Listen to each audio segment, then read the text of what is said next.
Hello everyone, I'm Dr. Jayanti. I welcome you all for the 2 week course on Indian writing in English. In the present presentation, we are going to discuss on the third topic, that is emergence of women novelists. Man for the field and woman for the hearth. Man for the sword and for the needle she. Man with the head and woman with the heart. Man to command and woman to obey. All else confusion, said by G.K. Chesterton. This was proved wrong by women novelists who emerged after independence. Post independence India witnessed apparent changes in the society, and independence has given them power, inspiration, and motivation, and they output their inner psyche turmoil in their works. Chants of unforeseen miracles began to crop up, and modernization was not confined to a restricted sense. And women writers, especially, they exhibited their thirst for knowledge and they would like to build their identity, and also they stirred up the entire nation. And they enjoyed the benefit of education, especially introduced by the Christian missionaries in India. And they started a wide campaign for equal rights. And the next generation women writers, they highlighted on identity crisis, loneliness, poverty, racial discrimination, and social realism. And the previous writers, they focused mostly on dowry system, early marriages, and the patriarchal milieu that they were living around, and the clashes, squabbles that they had to fight against men. But the next generation women writers, they showed a shift in their writings. And the first woman writer was Afra Ben.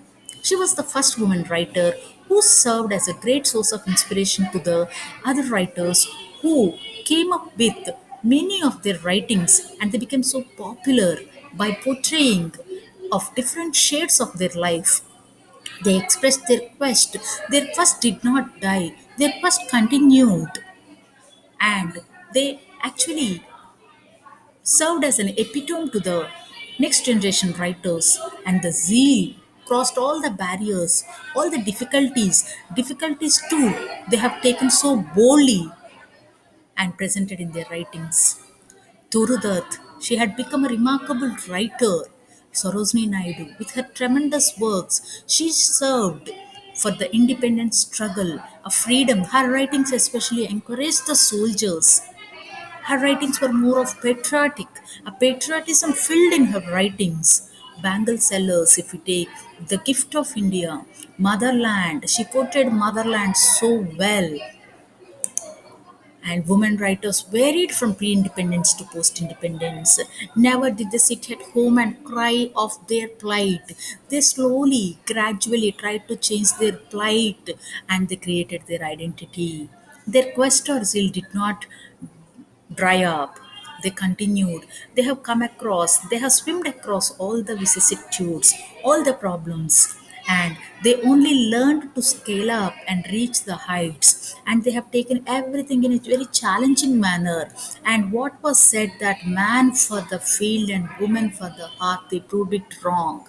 And they are admired, and they served also a kind of a torch bearers for the next generation writers. So in this slide especially, we have the next generation women writers, beginning with Kamala Markandeya and her works, Ruth Pravar Jabwala, Nayantara Sahagal, Uma Vasudev, Kamala Das, Shashi Deshpande, and we have Bharati Mukherjee and Shobha Dey, Manju Kapoor, Meena Alexander, Geeta Hariharan, Chitra Banerjee, Arundhati Roy, Kiran Desai, and we have Anita Desai's daughter is Kiran Desai.